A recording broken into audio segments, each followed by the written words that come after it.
সকালবেলা খবর পাইছে অফিস থেকে যে ওই ব্রাঞ্চ লাইনের মধ্যে একটা ফেজ পাইতেছে না।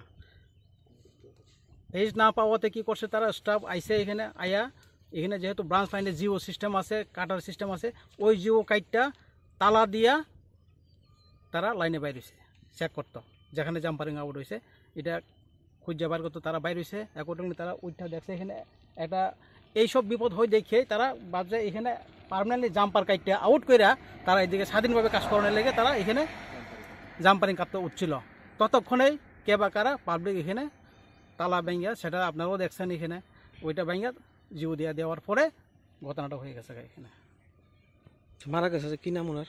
ওর নাম হইল মিথুন দাস, ও বাসাইবাড়ি সেকশনের হেল্পার।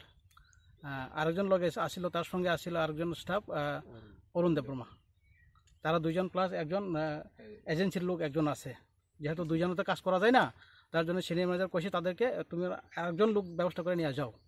ওইভাবে তারা তিনজনে বাইরে ছিল। তো এই ঘটনা নিয়ে কি ডিপার্টমেন্ট কোনো এফআইআর করছে নাকি? ডিপার্টমেন্ট এফআইআর করা হয়েছে সিনিয়র ম্যানেজার তরফ থেকে।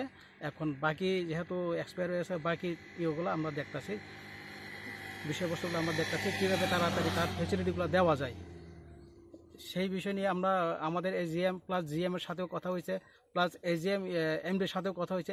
এমডিও এই পরামর্শ দিয়েছে যে যত তাড়াতাড়ি সম্ভব তোমরা তার ইয়েগুলা কাগজপত্র পাঠাইতে কইছে, সব ডকুমেন্টগুলো। এগুলা যদি ওর বাড়ির থেকে যদি যত তাড়াতাড়ি আমাদেরকে কাগজপত্র দিতে পারে ততই আমরা ভালো, এবং তাড়াতাড়ি আমরা তার সম্পূর্ণ যে প্রসেসিংটা আমরা প্রসেস করতে পারবো আর কি। এই